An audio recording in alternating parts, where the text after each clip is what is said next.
Hello and welcome to the Ronnie Lever Show, where every week we bring you fascinating guests with inspiring stories of success and overcoming obstacles from the worlds of sports, business, and entertainment.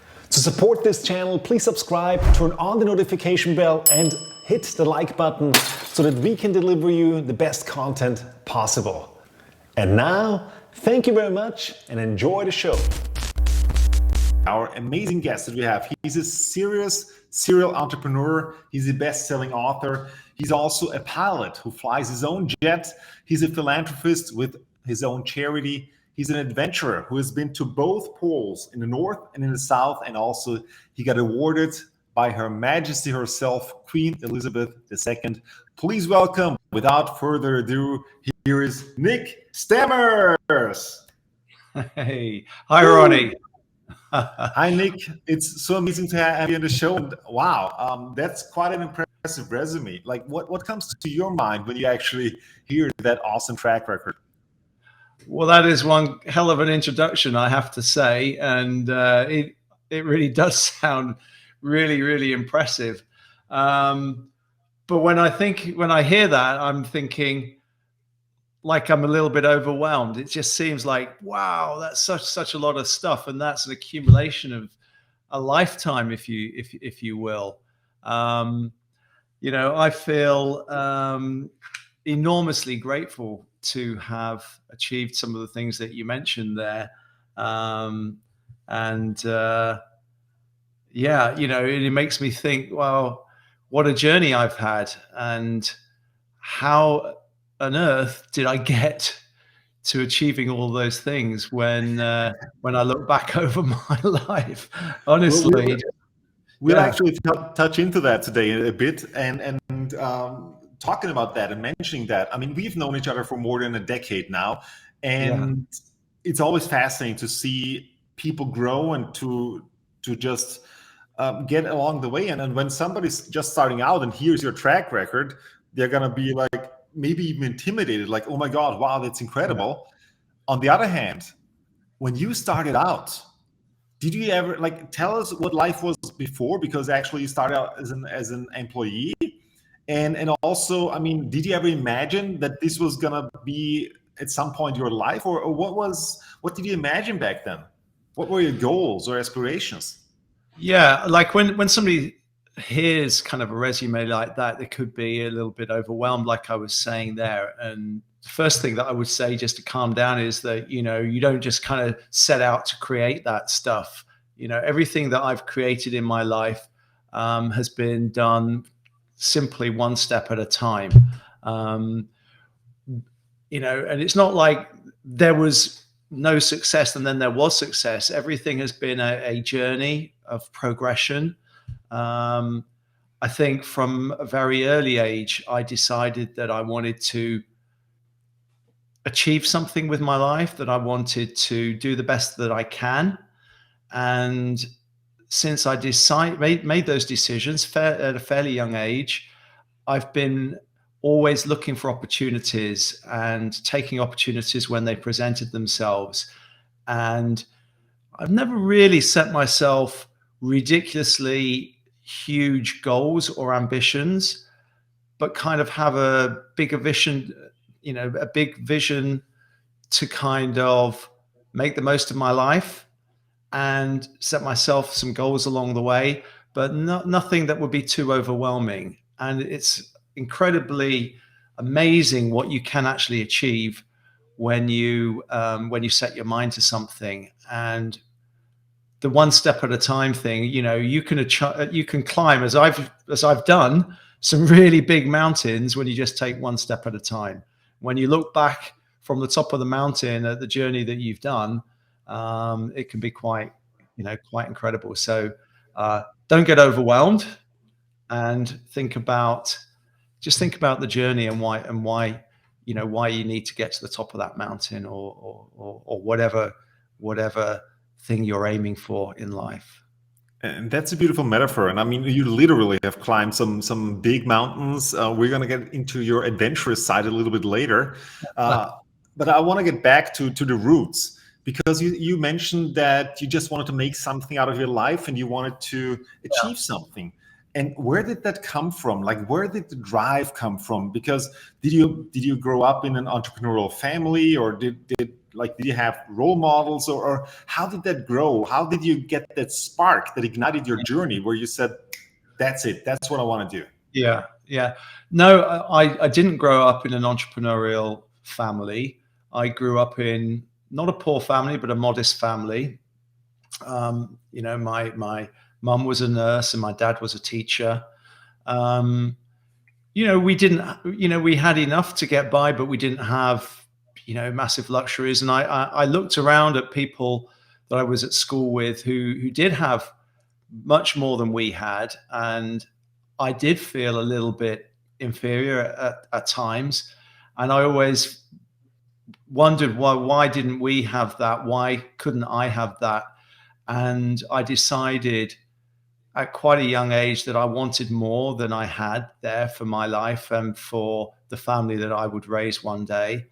And that was kind of the start of it. There were role models around me who I saw were successful. There were entrepreneurs, family friends of ours who had a successful business. Actually, they'd had a series of successful businesses, and I'd seen the rewards that they had from that. I also saw how hard they worked to create that success.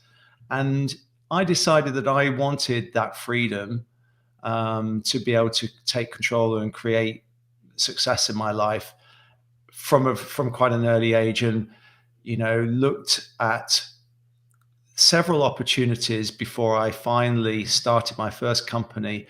It was over 10 years before I started a company that I had decided that I was going to start a company, and I had run through several business models and business ideas in my mind before I actually set out on my own. But let's dig into that for a second, Nick, because I believe that, I mean, first of all, when you were done with your education, you first started out as an employee, as many people do. Yeah. And then I believe, if I'm correct, it was about 5 years into that you started your first own adventure as an entrepreneur in a way. What made you do it, and what were the first obstacles that you needed to go through, and how did you overcome that? Like, what was the mindset that you had at the time that made you propel? Well, I decided from that young age that I was going to do something. So I was always looking for something. Even in that 5 years, I was looking at things that were really outside my business that I would look at. I mean, I'd been a part-time cleaner for a number of years in my teenage years, and I had thought about starting my own contract cleaning business. I had done a lot of research, had a business plan and stuff like that, and I got very close to starting that. I looked at franchising a single stroke holiday activity business, which I was a member of, and enjoying doing fun things myself. And I was thinking of taking a franchise for that business, as an opportunity. I'd realized that I needed money sooner or later, so I'd started saving money, and I was a conscientious saver. So I had money in the bank. I got rid of all my debts, and I was saving up money. So when an opportunity presented itself, I was mentally ready, and I had the finances to go for it. There was a trigger point. The company that I was working at had been taken over.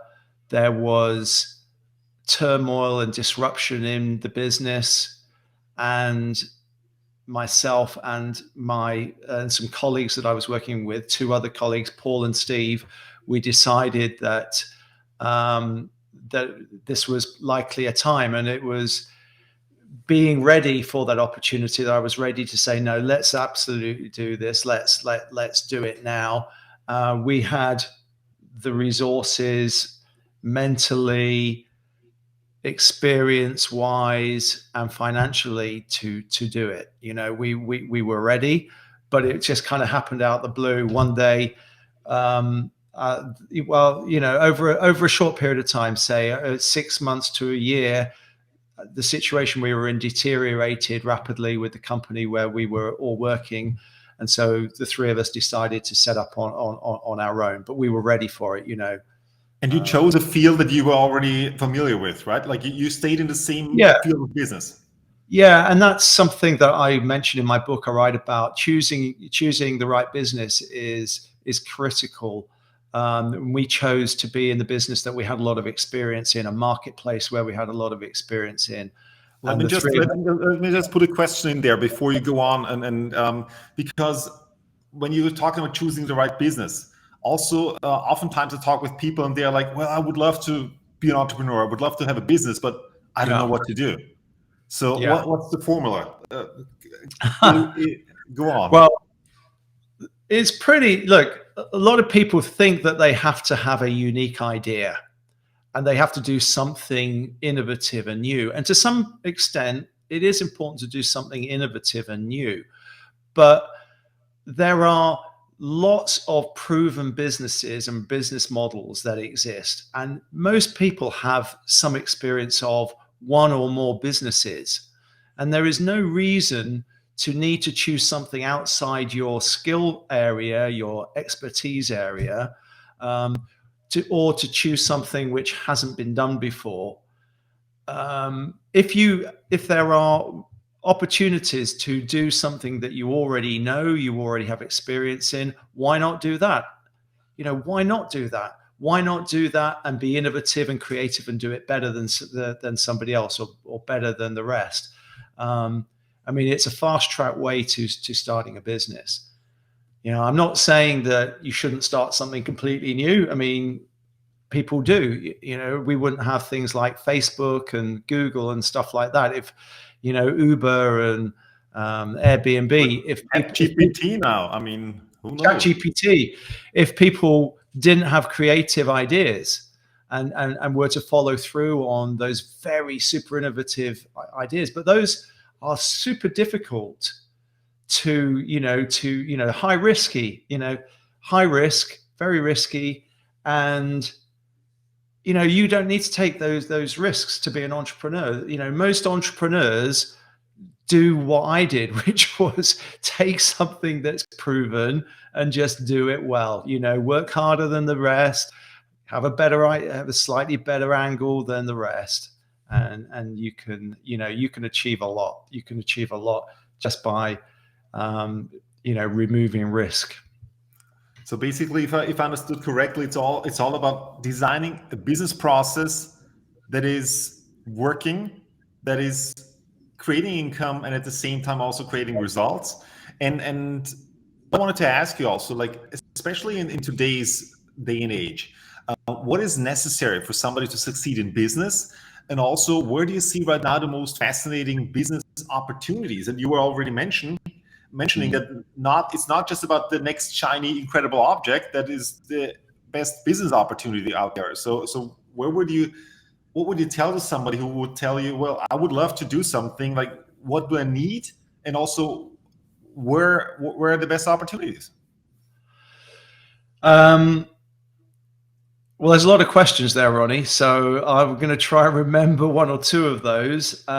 This day and age, I don't really know what that means. This day and age, I mean, this day and age is constantly evolving and changing. I don't think there is an easy way to kind of define any unique characteristics. Yes, look, we're living in an age with quite high inflation, interest rates rising and such like, and we've got a war going on in the world causing shortages of some resources and stuff like that. So it's challenging for many. We're recovering from a COVID situation across the world. There's a lot of debt built up as a result of that. But, there's always something going on. There's always change. There's always trauma. There's always opportunities. And I think the one constant thing is that the world is constantly evolving. People always want new, they want more. And so that kind of underlying demand, the population is growing worldwide. There is always need for more more advancement, more technology, better health, more entertainment. I mean, there's so many opportunities everywhere. So regardless of these kind of short-term ups and downs, there's always opportunity. So I think that you've got to be ready. Like I said just a while back, choosing the right business is key. Preparing, having the right preparation, having the right business plans, and having the right kind of fuel to kind of keep you motivated through the ups and downs of business is really important. Right now, there are a couple of areas, a couple of opportunities which I would say are transforming the world. So, looking at these areas is pretty key, and it's what I'm seeing in some of my business activities, and that's in the medical sector. I think that the pace of change from technology revolutions is providing massive opportunities in the medical technology sector. And so I think, from drugs and therapies through software, the transformations that we're going to be seeing to longevity and to quality of life as we age, I think is really exciting. And so I think there are lots of great business opportunities there.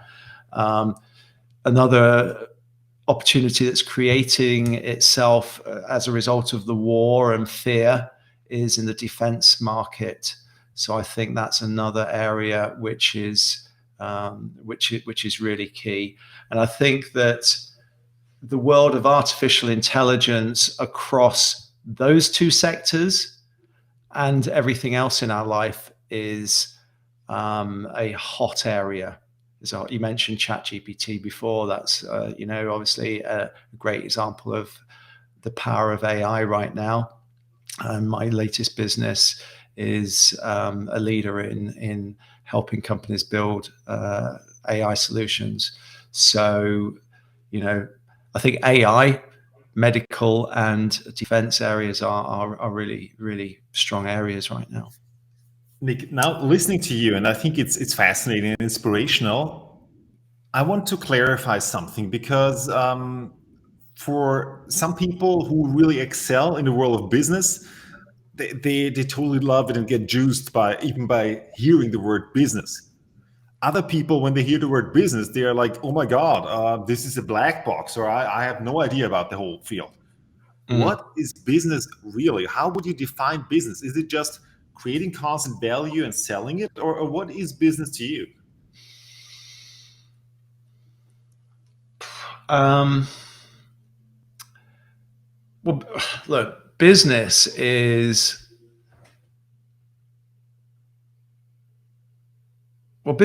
adding value. Business is adding value to a customer. It's adding value to a community, and being rewarded for that. I think, focusing on where you can add value first rather than what you can get out of business is a very important thing. A lot of people make mistakes about that. Focus on what they want. They want a lifestyle, they want the money, they want the glory. Whereas you've got to first start with, how am I going to add value? So the world revolves around business. The world is business. Like everything we do is a business. Everything that we use comes from a business. So our lives are dominated by business. Business is kind of everything, really. And at the same time, you've got to find where you fit in all of that. And then that's actually a great point. Like, where do you fit in all of that? What is necessary to succeed in the world of business? Like, what personality traits do you need to bring? I would guess, for example, perseverance being one of them, or having a vision, or how would you see that? Those things. What is necessary? Well, I could tell you kind of some of the attributes I recognize in myself, but I think that there is a place in business for most people, and there are certain characteristics which really help you and support you, but we're all kind of multifaceted, multi-talented people. So wouldn't want to kind of stereotype what is the perfect person, because there are lots of successful people who are very, very different, who have different kind of skills. And that brings me on to a related point, is that I've always started businesses and built businesses with teams, and I think that it's important to understand one's own strengths and weaknesses. So like you said, perseverance, determination, creativity, hard work and focus, and those kind of skills, which are easy to recognize, but understanding what your strengths are, what your weaknesses are, and bringing in other members of a team to support the end goal. So, some people are great at communicating, other people are great at organizing, and other people are great at selling, and other people are great at getting stuff done. So I think there is no one kind of golden set of what you need. I think what's probably more important is that you have the right team. And so bringing the right people together to excel, and to that everybody can work in their own strengths and in their own fields to be better as a team, if I understood correctly. Yeah, and team, it doesn't just necessarily mean you need to have a team of, owners all operating a business. I think you could be the business owner, but you might need to bring in advice from other people. You might need, some independent advice from friends, from peers, from lawyers, from accountants, to give you an insight and a vision to be able to see things which you don't see, or to bring to the party, bring to the table skills and experience that you don't have. In my experience in business, I've been in business with people who have complementary skills to me. I don't personally regard myself as being the greatest in any particular part of the business cycle. I've got a lot of experience and skills in sales, and I've been very good at sales, but I know many people who are much, much better than me at sales. So I think I'm okay at sales, pretty good at sales. And I'm a good manager, but I know many people who are much better managers than me. So I think, but that's a great skill to have, because if I remember correctly, I read the biography of Andrew Carnegie, once one of the richest people in the world, and he said something very similar, that he's not the best at all those kind of things, or he doesn't even know how to build steel or how to create steel, and he was a steel magnate, but he knew how to put the people together that actually can do that. So you have a big round birthday coming up. The big 6 is standing in front of the door. All right. So when you're looking back now, and we already heard something about your journey, first of all, what does success mean to you? And also, what do you feel most proud of? Like we were talking about getting an award from Queen Elizabeth II, and so like, is it those things, or what does it mean to you being successful? I don't have the success for my ego. What success brings me is freedom. Freedom to make more choices in life about what I do, what I can give. It gives me a foundation on which I can live my life the way I want to live it. It gives me opportunities that I wouldn't have if I was less successful. It's not. I've never chased success. I've been more about wanting to create that freedom, to have opportunities to live the best life that I can live. And by that, I mean, I want to put back and contribute to life more than I take out of it. And I think, but that by creating success, that gives me more opportunities to do that. Just remind me of the second part of that question. Actually, I want to go into the contribution part in just a moment. Yeah. But what I was just thinking about, Nick, when you were, it was about success. Yes, it was like Yeah. when you're looking back and what you're proud of. And also, what I was just thinking, when you started out, and you might have had some role models, or obviously, we all see in the media, we see people who are like ultra successful in a way, or at least it looks like that on paper. And we believe maybe at the time that, oh, they have it all, or they have solved life, they have created, like they have the juice, whatever they are having, I want to have it. When you look back at it now, did you also have that when you were maybe in your 20s, that you were thinking like, oh yeah, oh my god, I just want to chase somebody who is doing that? And then realizing, at least it's my realization, I want to know if you have the same, that when you are stepping up the ladder and you are then seeing other people who are on paper very successful, but they're still dealing with the same issues that you were dealing at some other point, in a way. Like it's not, you're still a human being. Yeah. Well, I think that what I've learned is that it isn't just about success. You've got to have gratitude. And that was a lesson that I didn't learn for quite a few years. Coming from where I came from, I wanted to achieve in order to have more to give back and to have more freedom.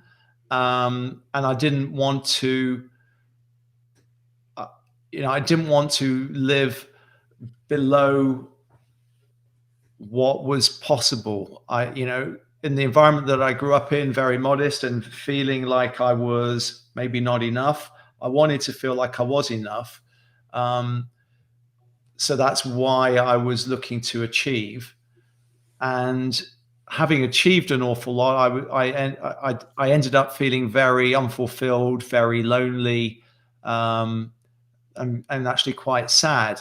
And it wasn't until I realized that you can have everything in life, but if you're not grateful, then you actually don't have very much at all, that I began to make changes in my life. And that was a key turning point. And that wasn't until after I had created a lot of success in my life. So that was a big turning point and a big realization and the start of a different kind of life and a different kind of journey. Still been probably an even bigger entrepreneur since then, starting even more businesses, but it was on that basis of gratitude is really massively important. Mm-hmm. That's beautiful. And it's beautiful also to hear from you that it's not just about achieving. It's also about creating this fulfillment inside of you. And you were mentioning several times about giving back. And you even have created your own charity, and charitable work, philanthropy is very, very close to your heart. Tell us something about where that comes from. And you even have a charity yourself that you founded, which is called Just Helping. Mm-hmm. Yeah, I think it's all about the meaning of life. To really give your life meaning, we have to contribute beyond ourselves. If our life is just about us in a very selfish way, we live in a bubble, we don't really touch the lives of anybody much beyond ourselves, or maybe one or two people, then there isn't a lot of meaning to our life. It has no real purpose. But when we start to affect the world around us, the people around us in a positive way, our life starts to have more meaning. And having understood that basic kind of law of life, if you will, I have started to adjust my life so I can have the best impact that I can. My life is more about impact than it is success. So I feel successful when I have more impact these days. And so, yes, I've started to do a number of things for a couple of decades now, where I want to make a difference. To that end, I started a charity back in 2011 called Just Helping. So that's kind of 12 years now since I started that. And we're all about making a difference in the community, helping communities pull together so that 1 and 1 is more than 2. We have a motto: bigger, better, stronger together. Trying to create a world where communities work together to support themselves and to take care of themselves. We run a Christmas tree collection in January. People register in the run up to Christmas for us to come and collect their unwanted Christmas tree after Christmas, one of the real Christmas trees. And so they go online and they register and they make a donation, and we and then so that we use that money that we collect to do good in the community. So each area that we People are collect, paying you to pick up their Christmas trees, so to say. yeah, it's a voluntary donation. It's not compulsory, but we most people do make a donation, and we support hospices. Primarily hospices, but other charities supporting life-limiting illnesses. But we also support a whole range of other smaller charities supporting, environmental causes, homeless people, food banks. Gosh, off the top of my head, I can't think of others, but there's hundreds of other local charities. And this year we collected 60,000 trees in I think 55 towns and cities across the UK, and we raised £1 million for charity. So this thing has been growing and growing and growing, and we still have a long way to go. We can do so much more.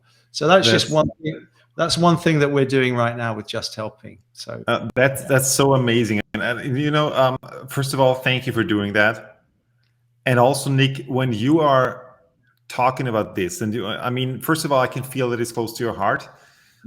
I want to know, what does that do for you? Like, what does it do inside of you? Because there are many people out there who have grown up in a world of scarcity, that there is not enough for everybody. And where maybe even giving to other people is not something that they would naturally do.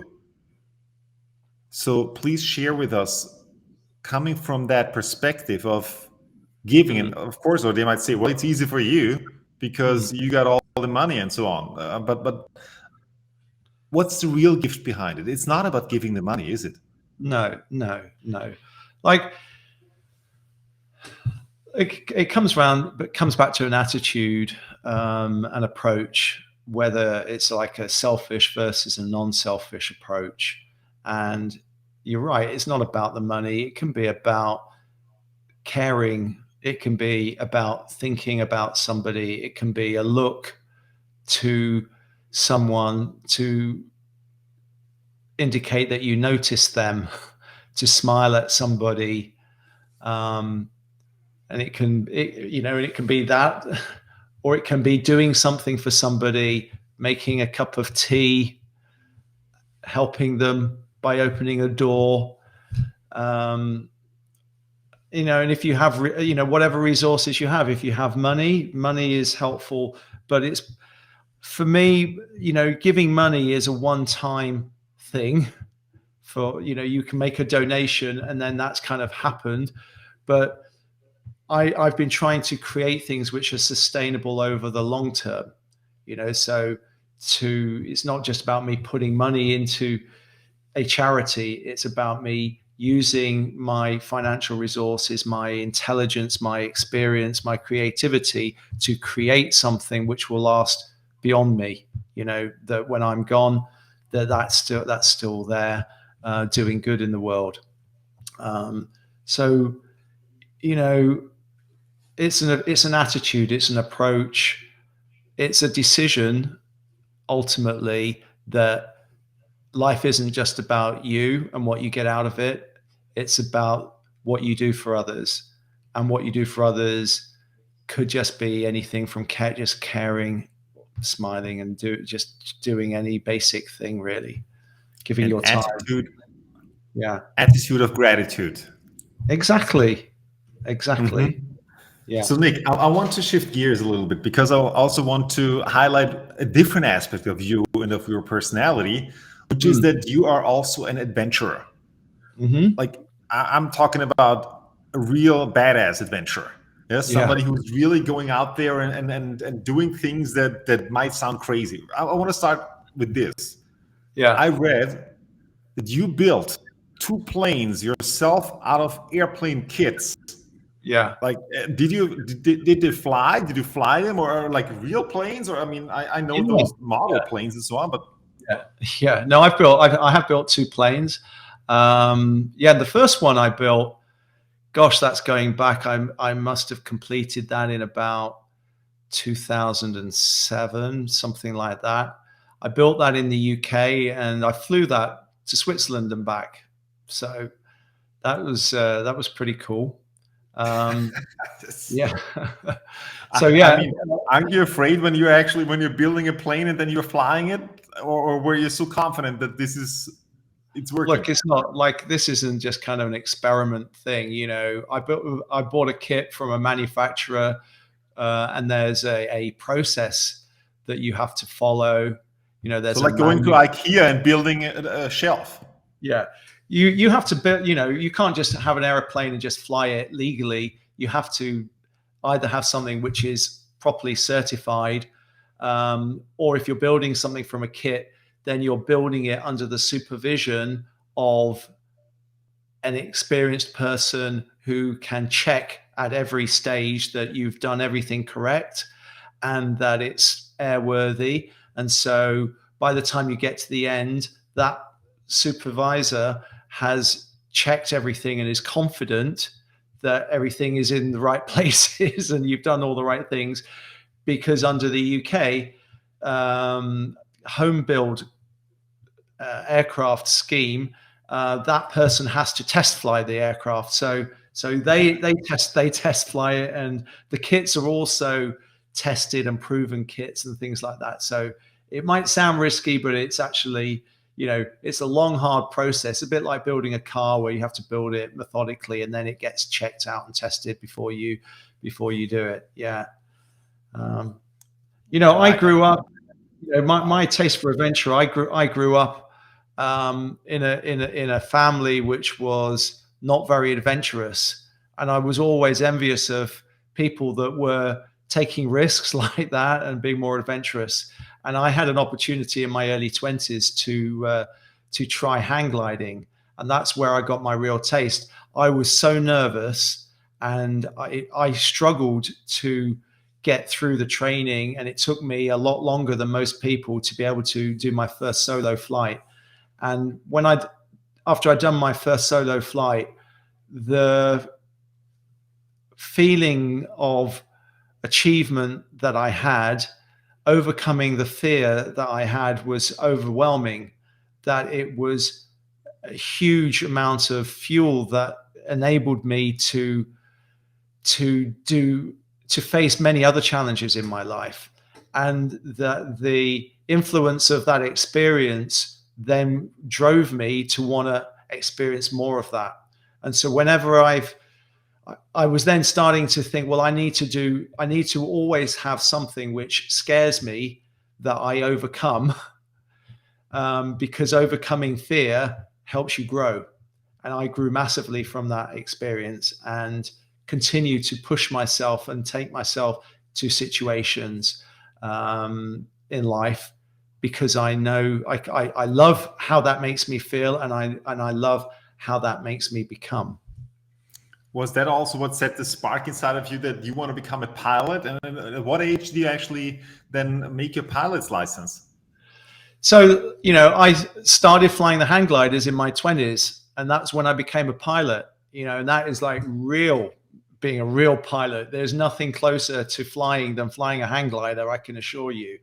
But then as you kind of get a bit older, I moved on to powered hang gliders, where you're kind of running a lot off a field with a small little pack on your back.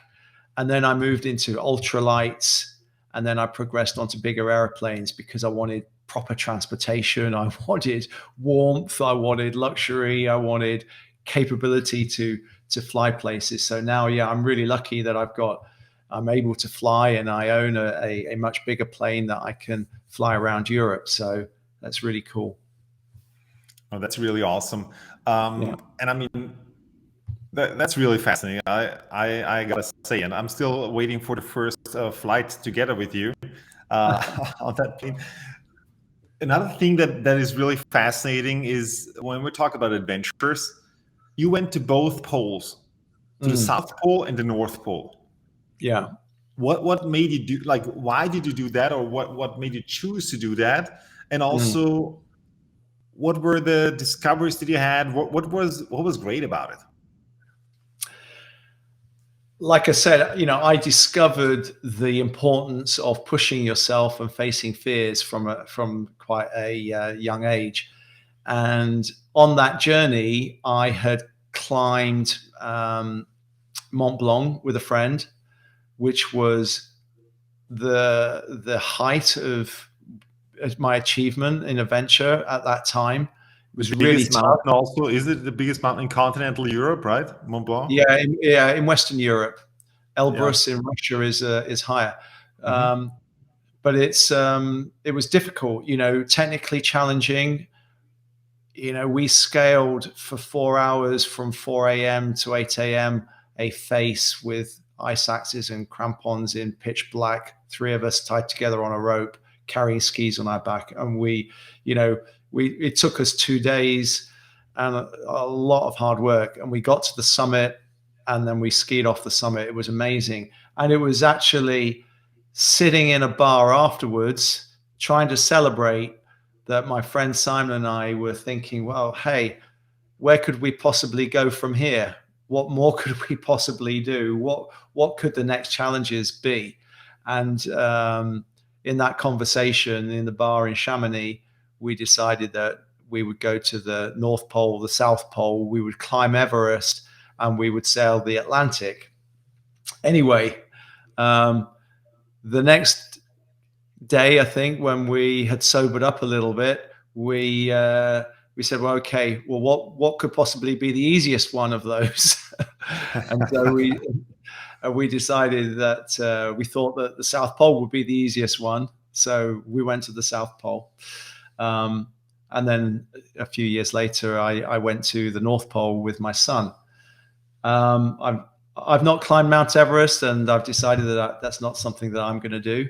I think that's for environmental and for the level of risk for me is beyond what I want to take on.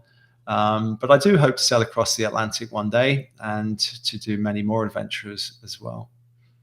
Wow, that's beautiful. And was adventurous just about pushing your limits, or was there something else that you actually really, besides, of course, all of the incredible magic moments that you had there, I guess? But I mean, when I think about the South Pole, North Pole, I imagine just to be white and to be nothing. Yeah, it pretty much is. Yeah. Yeah, it's pretty white and there's pretty much not much there, but then there's so much beauty in it at the same time. I love nature. I just love being in nature. And I've learned that I really love the cold as well. I love camping and sleeping on the ice. I've learned that I love that. I love climbing mountains. I love being outside. And when you set yourself a big goal like that, I think I mentioned earlier in this interview that you can achieve so much one step at a time. Don't focus on the big end thing, which can seem a long way off, can seem so far away or so high and so difficult to accomplish. You just focus on just taking one step, getting one foot in front of the other. You can before you know it, you are so far ahead. You've achieved your goals, and that's a metaphor, but it's a metaphor that I think about every time I set off on a journey like that. Because Very when beautiful. when you've been walking all day long for 7, 8, 9, 10 days straight, and you've still got a long way to go to get to the pole, then you have to stop focusing on the pole and focus on what you're going to do the next day. What are you going to do in the next hour? What are you going to do in the next 5 minutes? And breaking it down like that and just taking it one step at a time. Wow. So it really makes you get to the present moment, to get to now. Talking about now, I'm gonna shift now to some rapid fire questions for you. And Okay. what I would love to know is who is somebody that you admire or look up to, and why? Whoa, who do I admire? I admire Richard Branson. He's an entrepreneur. He's got the entrepreneur attitude, and he's also an adventurer. So I love his approach to life. Beautiful. So I think that he's really inspirational. Yeah. Wow. What's the best book you've ever read, and why? I've read so many books in the last few years. To pick out one, I would say David Goggins' Can't Hurt Me is a really, really powerful book. Not saying it's the best book, because I've read a lot of really good books, but that is one book that sticks in my mind. What is it about? It's an attitude book again. Here's a guy that's had really difficult struggles in life, but overcame those, and to really break through and get what he wanted in life. Can't Hurt Me. And one more question. What's something that you cannot live without? What I can't live without?